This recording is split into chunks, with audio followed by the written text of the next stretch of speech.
Salut à tous, dans cette vidéo on va parler du chocolat plastique. Le chocolat plastique c'est un chocolat qu'on va modifier pour le rendre modelable. Je vais vous donner ma recette, les ingrédients sont vraiment très simples. On ajoute tout simplement du glucose dans du chocolat fondu à environ 45 degrés. Évidemment les quantités varient selon le chocolat qu'on utilise. On va se baser sur 200 g de glucose. Donc pour le chocolat noir on mettra 200 g de glucose et 250 g de chocolat. Pour le chocolat lait lui on mettra 300 g de chocolat.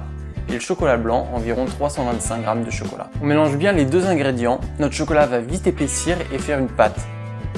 Une fois cette étape, je le mets dans un film alimentaire et je le laisse reposer une nuit la plupart du temps, qu'il ait bien le temps de refroidir à cœur. Ensuite, on l'utilise comme on utiliserait de la pâte d'amande. Bien entendu, le travailler sur une surface qui soit lisse et assez froid comme du marbre, de l'inox ou même une plaque en verre par exemple. Plus vous allez travailler votre chocolat plastique, et plus il va chauffer, donc il va commencer à vous coller au doigt et à votre plan de travail.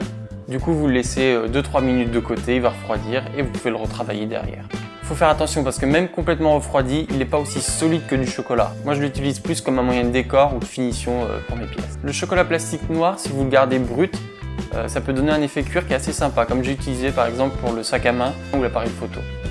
On peut tout à fait utiliser du chocolat blanc par exemple et lui donner une couleur. Je l'ai fait ça pour les vêtements du Mignon. Un autre papier cadeau en chocolat, le bec et la crête de l'Angry Bird.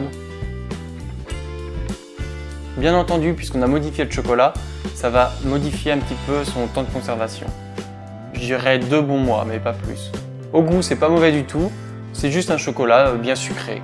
Donc je l'ai pas dit, mais bien évidemment, il vaut mieux utiliser du chocolat de couverture. Ça sert à rien non plus d'utiliser du chocolat haut de gamme, sachant qu'on rajoute du glucose dedans, qu'on va le resucrer derrière.